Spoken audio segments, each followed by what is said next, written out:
Poland just took the Russia-Ukraine war from scary to terrifying by making one big request of President Biden. The Biden administration is running out of options to lower gas prices for the American people, and several Democrats are begging him to cut all ties with Saudi Arabia. The US dollar gets its biggest threat as world reserve currency, and the US government just quietly bought $300 million of a new medication.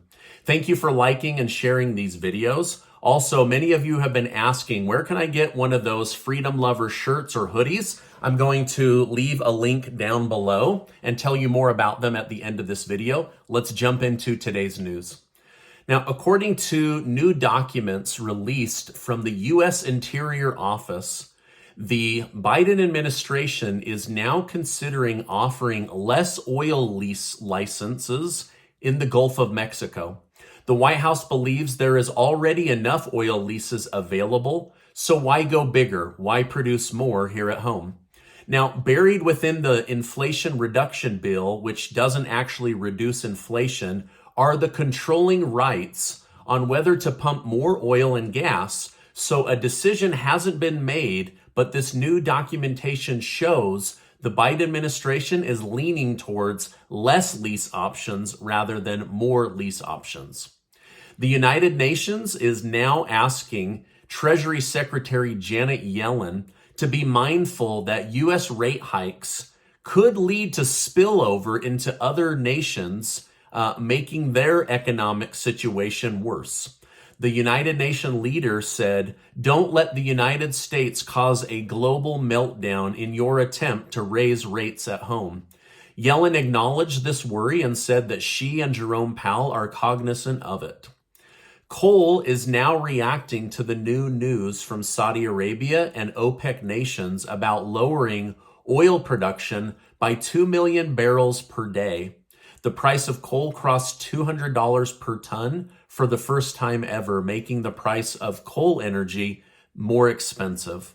Coal mining stocks reacted to this by increasing by 6 to 7% on average.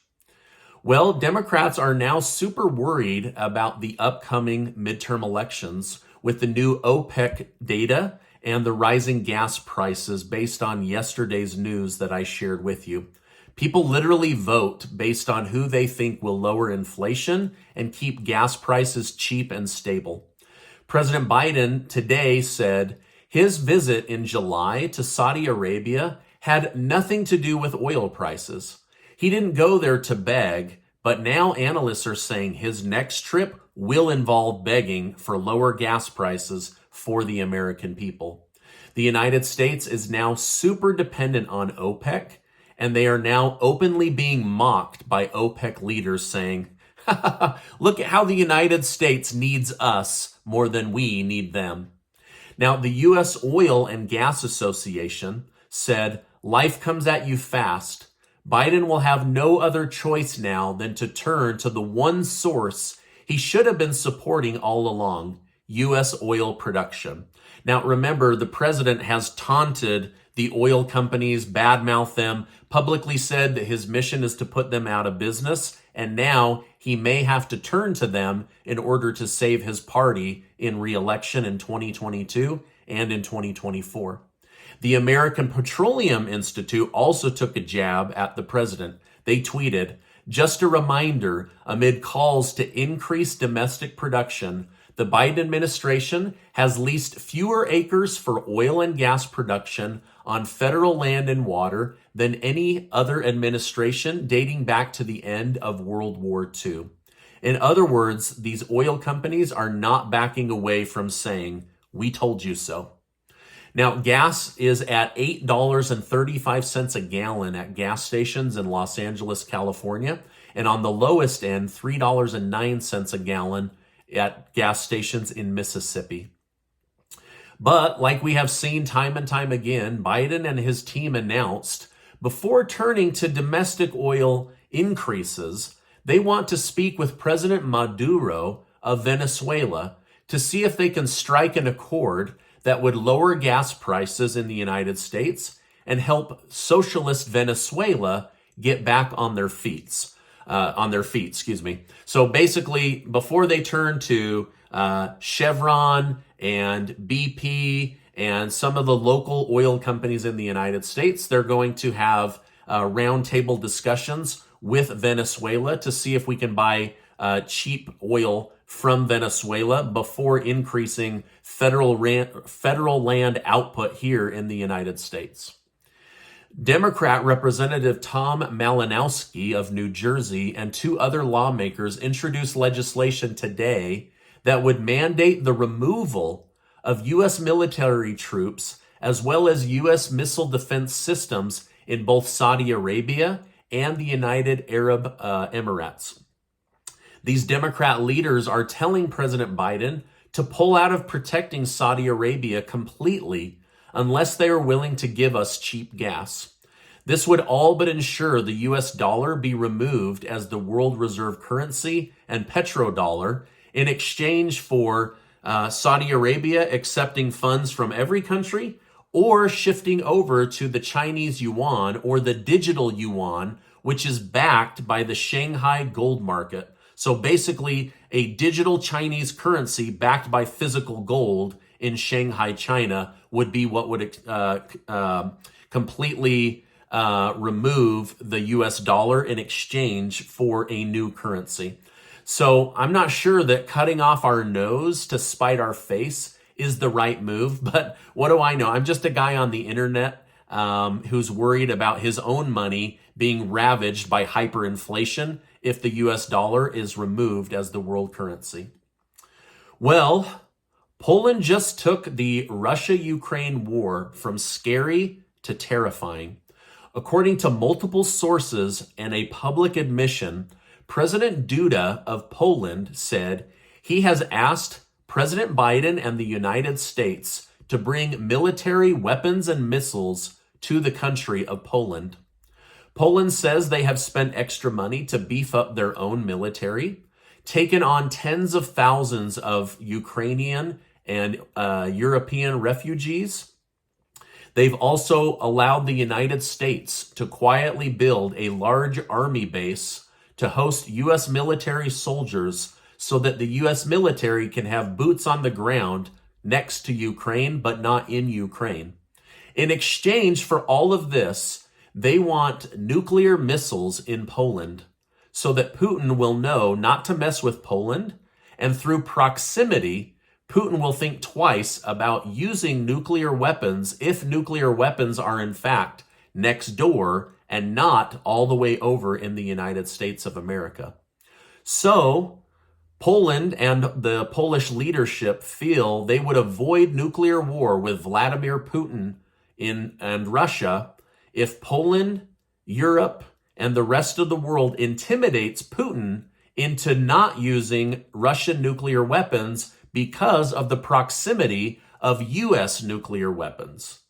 However, some are saying this would all but ensure Putin would use nuclear weapons in order to defend himself. Now, again, China is telling U.S. military, stop backing Putin into a corner full of nuclear weapons or else, right? So this is definitely escalating. Every day, I've been telling you about escalations from North Korea and China to now Poland and Ukraine. Just so much is going on. And the thing that makes me the most nervous is just how casual everyone is becoming about talking about nuclear war and nuclear weapon use. So this is a huge story, and I don't know what they're going to end up doing, but there you go. There you have it. Now, in conjunction with this story, there's a little secret the U.S. government tried to hide but was leaked to the media. The White House quietly ordered $300 million of end-plate medication for emergencies. No, this isn't related to COVID. This is a radiation sickness medication, and the United States government just bought the largest stockpile of this drug ever. So what are they preparing for? What is it that the U.S. government is not telling us? Why did they just spend $300 million on radiation sickness medication? All of this in light of all of the nuclear war talk that we're hearing about. Now, the Office of Human Health Services, or HHS, has said publicly that they decided to spend $300 million on radiation sickness medication just in case. It had nothing to do with Putin, nothing to do with the Russia-Ukraine war situation. It was just a decision that they made. I don't know. Something's fishy about the timing. Let me know your thoughts in the comments down below. Now, the stock market is on its second day of losses. The Dow Jones and the S&P 500 were trading down about 0.5% today. Hedge fund manager Cathie Woods is doing very well in the stock market compared to earlier this year when her firm suffered big losses. She said that her new strategy is to leave big names like Twitter, Tesla, Apple, and more, and go after smaller companies she believes will be in business down the road, but has a bigger upside potential than some of the behemoth stocks that get traded in the tens of millions day to day. So that is her strategy going forward, and so far it's been working for her. Many analysts say the Federal Reserve will be watching the jobs report, which is scheduled to come out soon. If the report is weak, then we could see a big pullback in the stock market, which would cause losses and a drop. If the job data is strong, then we could see a pop in the stock market and a recovery in money valuation. So all eyes for those that have 401ks, IRAs, or manage money will be on the jobs report coming out here in the next week or so. Well, a new conspiracy theory has come true faster than many expected. As you know, after the 2020 election, there was a lot of buzz about election voting groups working with China or Italy or foreign nations to rig the U.S. elections. Well, the CEO of Conic Voting Systems has been arrested for selling U.S. voter data to